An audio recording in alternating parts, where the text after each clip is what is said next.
Harlan, Iowa, 1,000 miles away from Littleton, Colorado, but Columbine taught us the distance doesn't matter, and every one of us was touched by that massacre.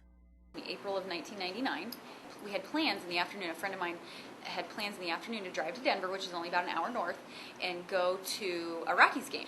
As we got in the car and we tried to find some music on the radio station, any radio station, we couldn't find anything. All we heard was news about Columbine and what was going on in this situation. And the severity of it really set into us.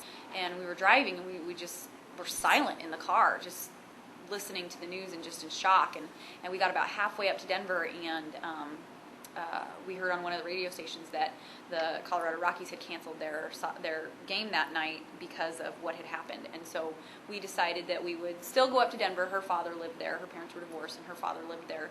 So we went to his house and he made us some spaghetti for dinner, and I remember just sitting on his couch, and it's the only time I've ever been in his house, and I was only in his house for a few hours, but I will never forget the layout of that house just because it was such an impressionable moment of my life, just sitting there on this couch watching the news, trying to eat spaghetti after this horrific incident. It was just, to that point, it was the worst school shooting that had ever happened.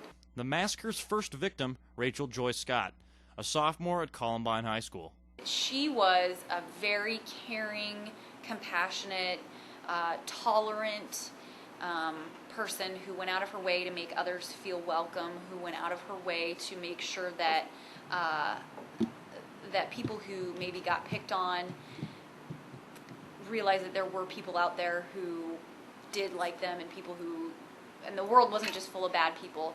Rachel didn't die in vain. Her parents founded Rachel's Challenge, the challenge to carry on Rachel's beliefs and ideals. We remember her because she was one of the first ones shot at Columbine High School. And we've done a signing out in the Commons on how we accept her challenge. The challenge is to involve students like Brittany Chapman to work to eliminate prejudice, to dare to dream, to choose their own influences, and to use kind words. Students say it works.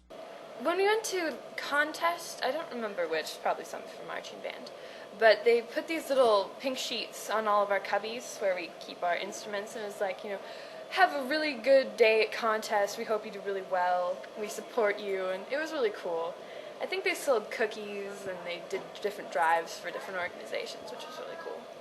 I like the idea of Rachel's Challenge because it presented the idea that one person making a change in their personal lives, the way they treat others, can make a difference in the way the entire school and community can function as a whole. The idea that one person can make a difference just by a simple act of kindness. It was really moving because it showed that she really tried to make a difference, yet she knew that if no one else went along with it, she probably couldn't make that much of an impact. And it just kind of made me want to go out there and make a difference by myself.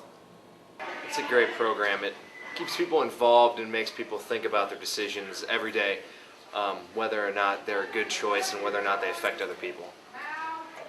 I thought it was a really good way to get people aware of how they treat each other. And, just to sort of realize that even if we don't see bullying, it still happens in a sort of, not like in the movies where people like push them up against lockers and, giving them wedgies, but, making people feel bad. And I don't think that that's right, and it's good that we were aware that it was happening.